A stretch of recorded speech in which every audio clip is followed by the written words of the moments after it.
জীবনে এমন কিছু কাজ রয়েছে যা আমাদের কখনোই করা উচিত নয়, যেমন আশা করা। যদি আপনি আশা করেন আর আপনার আশা পূর্ণ না হয়, আপনি খুবই কষ্ট পাবেন। এবার আপনি যদি প্রতীক্ষা করেন, করতেই থাকেন, আর সেই ব্যক্তি যদি না আসে, তাহলেও খুব কষ্ট পাবেন। আর হলো তুলনা। আপনি যদি তুলনা করতে যান, তাহলে এটাই ভাববেন যে হয় আমি বা অন্য কোনো ব্যক্তি, এই দুজনের মধ্যে কোনো এক ব্যক্তি নিকৃষ্ট। আর এই ভাবনাটাই হলো অনুচিত। যদি আমরা কথা বলি সেই সব বিষয়ে যা আমাদের করা উচিত, যেমন পরীক্ষা। এই পরীক্ষা সবসময় আমাদের আরো সফল করে তোলে, আরো শ্রেষ্ঠ করে তোলে, আরো উৎকৃষ্ট করে তোলে। আসন্ন মহাসংগ্রামের জন্য আমাদের প্রস্তুত করে তোলে এই পরীক্ষা।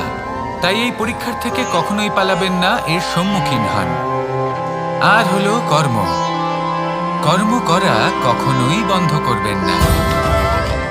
তুলনা করার বদলে কর্ম করুন, প্রতীক্ষা করার বদলে কর্ম করুন, আর আশা করার বদলে কর্মই করুন। জীবন সফল হয়ে যাবে।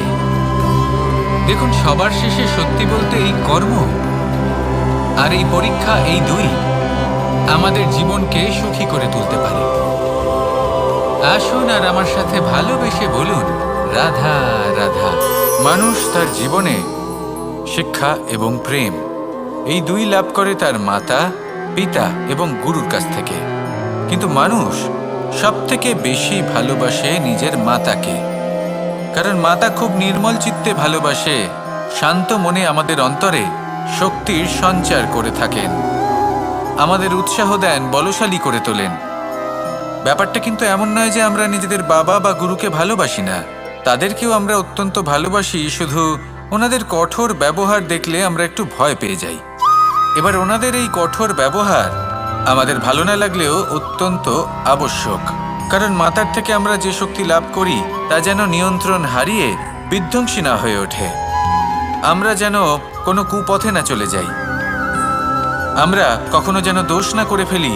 শুধু সেই জন্য পিতা এবং গুরু একটু কঠোর হয়ে ওঠেন, এবং ওনাদের এই কঠোর আচরণ ভবিষ্যতে গিয়ে আমরা অবশ্যই বুঝতে পারি। জীবনে কিছু বছর আমরা এগিয়ে যাই আর তারপর আমরা বুঝতে পারি যে বাবা এবং গুরু আমাদের যথেষ্ট ভালোবাসতেন, কিন্তু ওনাদের ভালোবাসার বহিঃপ্রকাশ আলাদা।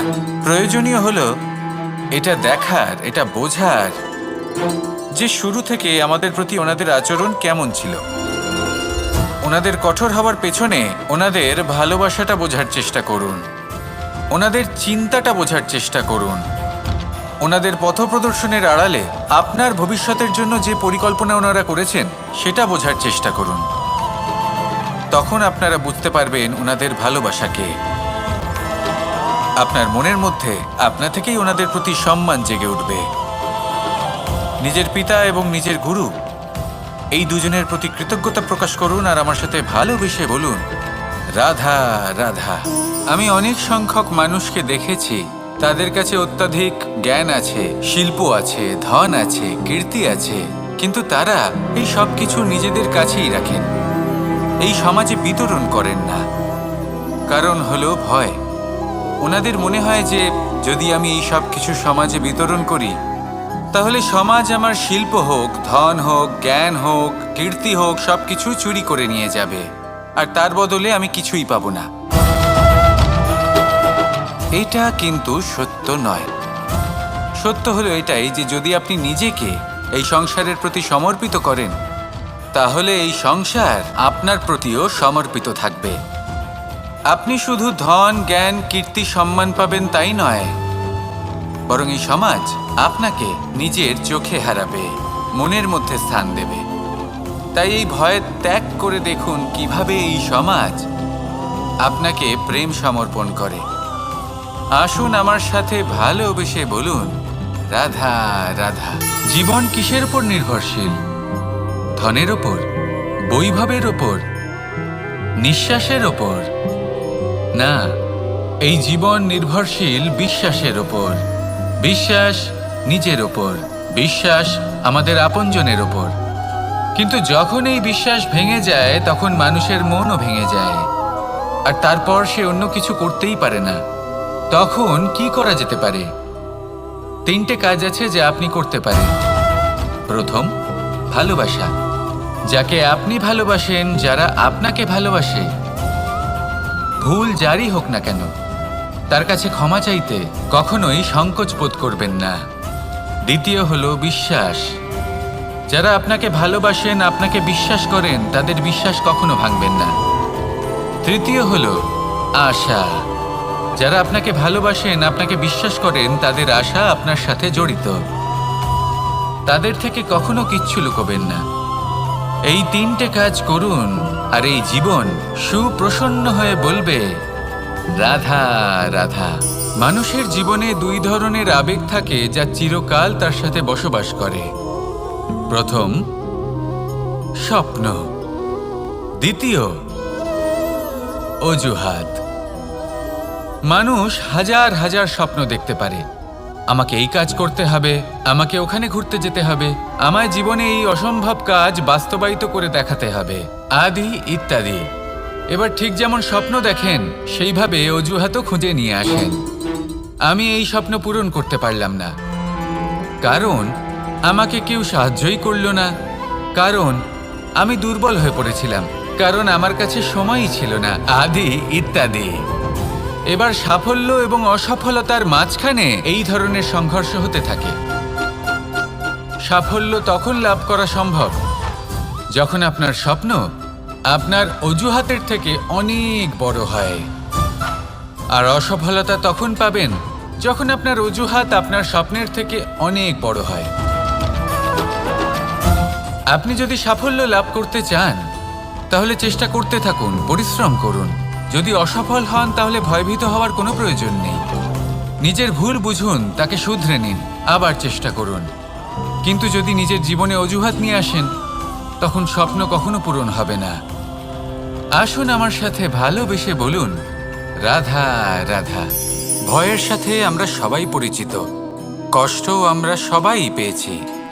কখনো কখনো আমরা অসুস্থ হয়ে পড়ি, আর এমন সময় হলে মাতার মমতা, কখনো বাবার স্নেহ, কখনো বন্ধুদের পাশে থাকার অনুভূতি আমাদের রোগ নিরাময়ে সাহায্য করে। কখনো যদি আমরা নিরাশ হয়ে পড়ি, তখন যদি আমাদের কোনো আপনজন আমাদের দুটো ভালো কথা বলে, তখন আমাদের মনোবল বেড়ে যায়। ঠিক তেমন সংসারের এই রঙ্গমঞ্চে যদি আপনি পীড়িত অনুভব করেন, কিছু শুভ কথা আলোচনা করুন, কিছু স্তুতি গান করুন, কিছু মুহূর্তের জন্য হলেও নিজের ইষ্টদেবের কথা স্মরণ করুন আর প্রার্থনা করুন।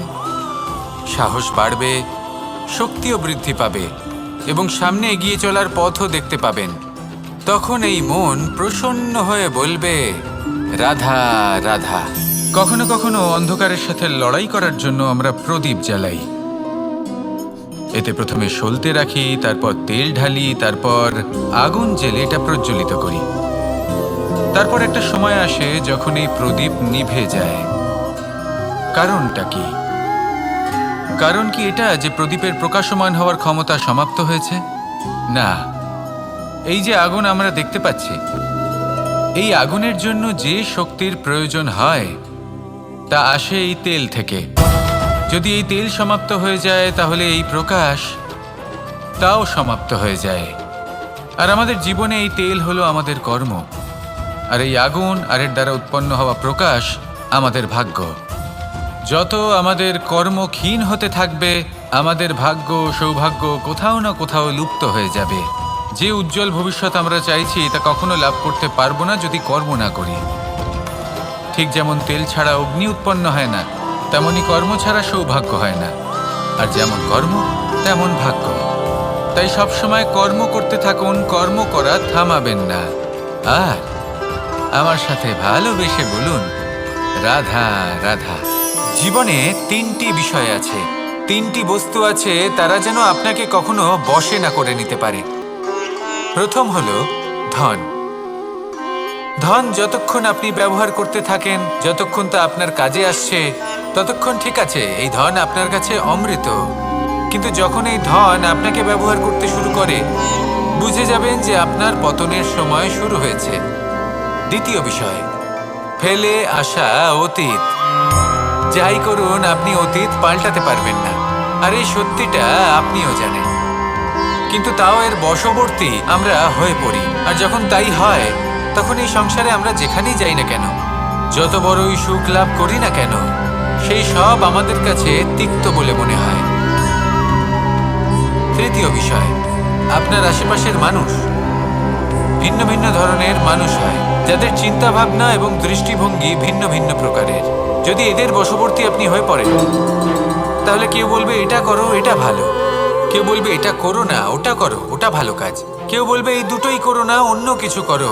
এই কথাগুলিতে আপনি এতটাই জড়িয়ে পড়বেন যে আপনি লক্ষ্যভ্রষ্ট হয়ে পড়বেন। তাই এই 3 বিষয় থেকে সাবধানে থাকবেন। যদি কোনো কিছু বশ করতে হয়, তাহলে আপনাকে বশ করতে হবে আপনার আজকে, নিজের বর্তমানকে। এটা খুব প্রয়োজনীয়। এটা ভাববেন যে এই সময়ের সদ্ব্যবহার আমি কিভাবে করব, সময়কে শাসন কিভাবে করব, ওই কর্ম কিভাবে করব যাতে ভবিষ্যতে কখনো আমার আফসোস না হয়, বরং এই সংসার আমাকে নিয়ে গর্ব করবে, সেই কর্ম করুন। আর যখন আপনি এটা শিখে নেবেন, তখন আপনি নিজেই নিজেকে প্রকৃত অর্থে ভাগ্যশালী করে তুলবেন।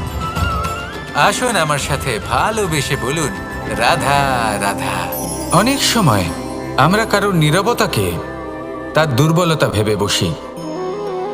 হতেই পারে সেই ব্যক্তি উত্তর দিতে চাইছেন না, হতে পারে অন্য কোনো কারণ আছে যা আমরা বুঝতেই পারছি না।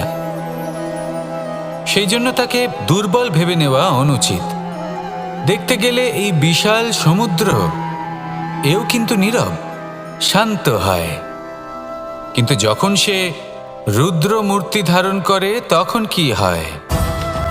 সমগ্র সংসারকে বিনাশের পথে নিয়ে যায় এই সমুদ্র, প্রলয় সৃষ্টি করে।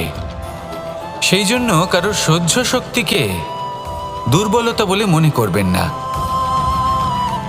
কারণ যদি এই নীরবতা নিজেকে ভেঙে বেরিয়ে আসে, তাহলে তা বিনাশের সমস্ত সীমা পার করে যেতে পারে। তাই এই নীরবতাকে সবসময় বুঝুন, সবসময় একে সম্মান করতে শিখুন, আর আমার সাথে ভালোবেসে বলুন, রাধা রাধা। কখনো কোনো চাতক পাখিকে দেখেছেন?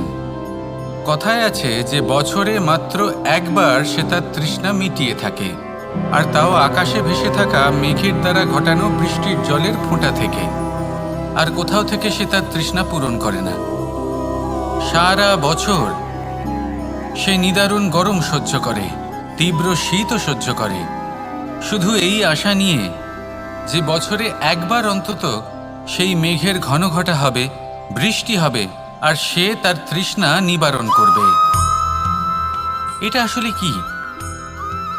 এটা আসলে বিশ্বাস। সেই বিশ্বাস যে বছরে একবার সেই মেঘ আসবে তৃষ্ণা নিবারণ করতে। যেমন দেখুন, একটা সূর্যমুখী ফুল সারা রাত অন্ধকারের সাথে যুদ্ধ করে, কারণ তার বিশ্বাস যে ভোরবেলায় সূর্য তাকে অবশ্যই দর্শন দেবেন। সেটাও বিশ্বাস ছিল যার উপর ভরসা করে মনু একটা নৌকা নিয়ে বেরিয়ে পড়েছিলেন এবং সমস্ত সৃষ্টিকে প্রলয়ের হাত থেকে বাঁচিয়েছিলেন। সেটাও ছিল ভালোবাসার প্রতি বিশ্বাস, যার উপর ভরসা করে বানর এবং ভাল্লুক সেনা নিয়ে শ্রীরাম আক্রমণ করেছিলেন সমস্ত বরদানপ্রাপ্ত অসুরগণ এবং রাক্ষসগণের লঙ্কায় এবং জয় লাভ করেছিলেন। এই বিশ্বাসই হলো এই বিশ্বের আশা। বিশ্বাস রাখুন যে আপনি হলেন সর্বশ্রেষ্ঠ এবং শুধুই নিজের কর্ম করতে থাকুন।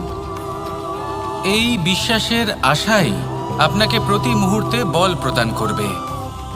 এ হলো আমার বিশ্বাস।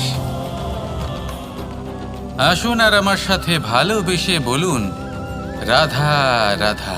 যোগাসন। যোগাসনে আসন অত্যন্ত গুরুত্বপূর্ণ। এবার আমি বলবো সবথেকে শ্রেষ্ঠ আসন কোনটি। আশ্বাস।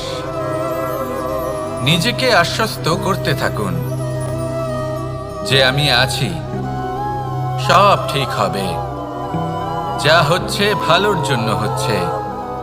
এই আশ্বাস আপনাকে জীবনে এমন ধন্যাত্মক বিশ্বাস দেবে যে আপনি বড় বড় সমস্যার সমাধান করতে পারবেন। এবার যদি কথা বলি সবথেকে কঠিন সময়ের, তাহলে সেটা হলো বিচ্ছেদের। যা মা সীতাকে সহ্য করতে হয়েছে শ্রীরামের জন্য, রাধা কৃষ্ণকেও সহ্য করতে হয়েছে। যে ব্যক্তি বিচ্ছেদের সময় সঠিক পথে চলে এসেছে সে জীবনে অনেক শ্রেষ্ঠ স্থানে অবশ্যই পৌঁছতে পারবে। এবার যদি কথা বলি সবথেকে জরুরি এবং গুরুত্বপূর্ণ সময়ের, তাহলে সেটা হলো সংযোগ। সকলকে সাহায্য করতে থাকুন। আপনি অন্যদের সাহায্য করে তাদের যত আনন্দ দিতে পারবেন ততটাই আনন্দ আপনারও জীবনে অবশ্যই আসবে। আসুন আর আমার সাথে ভালোবেসে বলুন, রাধা রাধা। সংসারে সকলে উঁচুতে উঠতে চায়, কেউ নত হতে চায় না। সবাই এটা মনে করে যে নত হওয়ার অর্থ হলো তাদের আত্মসম্মান এবং অহংবোধের বিরুদ্ধাচরণ করা। তাদের মনে হয় যে যদি আমরা নত হই সংসার আমাদের দুর্বল মনে করবে, তাদের শৌর্য এবং তাদের ব্যক্তিত্বের অপমান হবে। কিন্তু এটা কি সত্যি? প্রত্যেকবার নত হওয়ার অর্থ কি সম্মানহানি হওয়া? কখনোই নয়। আপনি নিজের জীবনকেই দেখে নিন। আপনার কোনো অমূল্য জিনিস যদি নিচে পড়ে যায় তাহলে তাকে কিভাবে তোলেন? সেই বস্তুকে তোলার জন্য আপনাকে নত হতেই হবে। আপনি বড়দের আশীর্বাদ কিভাবে লাভ করেন? আপনি নত হয়ে তবেই তাদের আশীর্বাদ লাভ করতে পারেন, তাই না? ভেবে দেখুন, আপনি একটা পথে হাঁটছেন, আপনি দেখতে চাইছেন যে আপনি সঠিক পথে হাঁটছেন কিনা, পায়ের নিচে কাঁটা পড়ে আছে কিনা। কিভাবে দেখবেন? আপনাকে সেই মাথা নত করেই দেখতে হবে। এর অর্থ কি? অর্থ খুব সহজ। প্রত্যেকবার নত হওয়া অনুচিত নয়, সেটা কোনোভাবেই সম্মানহানি নয়। পরিস্থিতি অনুসারে এবং যেখানে প্রয়োজন আপনি নত হতে শিখে গেলে আপনি অনেক কিছুই লাভ করতে পারবেন। জ্ঞান, মান, গুণ, বিশ্বাস। সেই জন্য প্রয়োজন এবং পরিস্থিতি অনুসারে নত হতে শিখুন, এতে অনুচিত কিছুই নেই। আত্মসম্মান থাকা অত্যন্ত প্রয়োজনীয়, কিন্তু তা যেন কখনো অহংকারে পরিণত না হয়। এই বিষয়ে অবশ্যই নজর রাখবেন এবং আমার সাথে ভালোবেসে বলবেন, রাধা রাধা। আমাদের জীবনে অনেক ধরনের ব্যক্তি এসে থাকেন। কেউ কেউ আমাদের সাথে থেকে যান, কেউ আমাদের থেকে দূরে চলে যান। কেউ ভালো মানুষ হন, কেউ খারাপ মানুষ। কিন্তু আমরা সবসময় সেই সময়টাকে নিয়ে দুঃখ প্রকাশ করি যখন আমাদের জীবনে কোনো খারাপ ব্যক্তি প্রবেশ করেন। তারা আমাদের খারাপ অনুভূতি দেন, দুঃখ দেন, কষ্ট দেন। আমরা সবাই তাকে ভালো মন্দ কথা বলি। কিন্তু কেন? এমন বিভিন্ন ধরনের মানুষ, খারাপ মানুষ, ভালো মানুষ সবার জীবনেই আসেন এবং সকলকেই একটা অমূল্য শিক্ষা দান করে যান।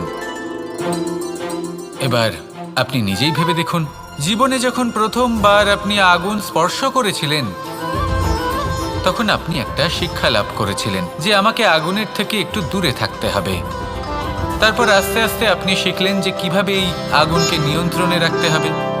তারপর আপনি শিখলেন যে কিভাবে নিজের জীবনে তাকে প্রয়োগ করতে হবে, তা সে অন্ধকারে প্রকাশ লাভ করার জন্য হোক বা খাবার বানানোর জন্য। সেইভাবেই কোনো খারাপ ব্যক্তি যখন আপনার জীবনে আসে কোনো শিক্ষা দিয়ে যান, তার প্রতি কৃতজ্ঞ থাকুন। তার বিষয় খারাপ ভাবার বা খারাপ অনুভূতি নিয়ে থাকার কোনো প্রয়োজন নেই।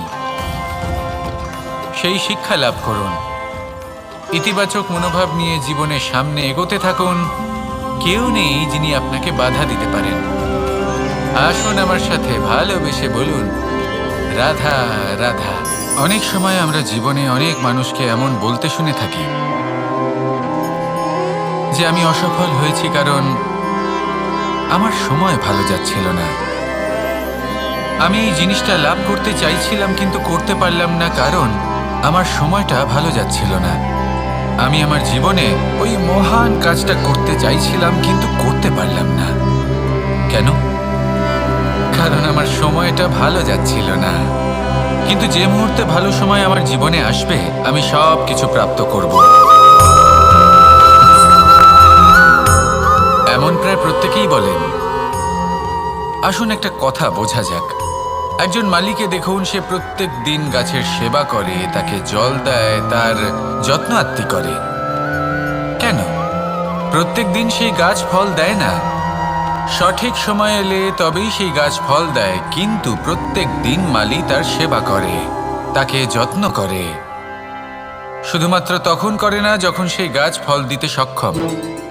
আর যদি মালি গাছের যত্ন প্রতিদিন না করে তাহলে হয়তো সেই গাছ ফল দিতেই পারবে না। এটাই হলো আমাদের জন্য একটা শিক্ষা।